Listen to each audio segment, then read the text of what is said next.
Hello, I want to talk to you today about something I call shiny new object syndrome.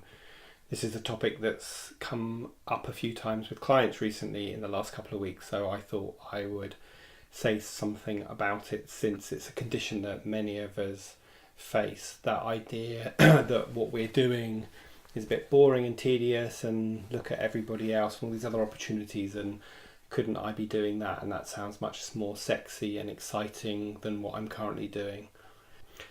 Well, the truth of it is that actually, normally, that isn't more exciting and more sexy than what we're currently doing. And actually, someone else is looking at what you're doing and thinking exactly the same thing.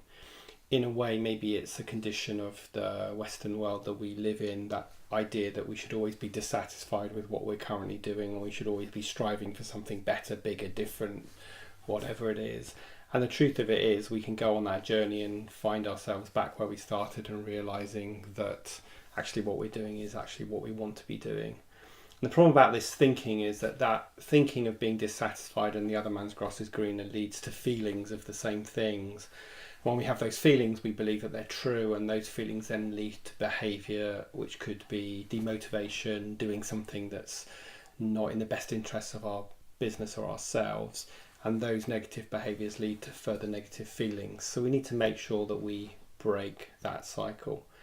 One of the things I'm always talking to my clients about is about having a clear vision for themselves personally, or for their business and for their business, so that they can have a sense of where they're headed, and this can keep them focused and not derailed.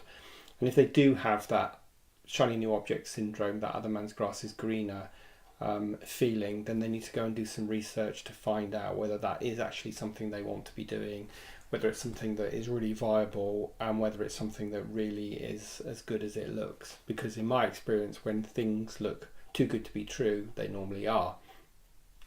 With the world of social media as well, we tend to present ourselves online in the best light and the best version of ourselves. And of course, that doesn't tell you the whole picture. The problem about shiny new object syndrome is it takes us off our track. And as I said, if we have a personal plan or a business plan, we really need to stick with that instead of being seduced by the latest new idea.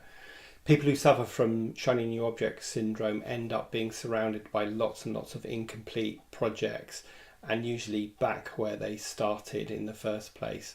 As I said, when something seems too good to be true or a fantastic opportunity, 9 out of 10 times it usually is too good to be true.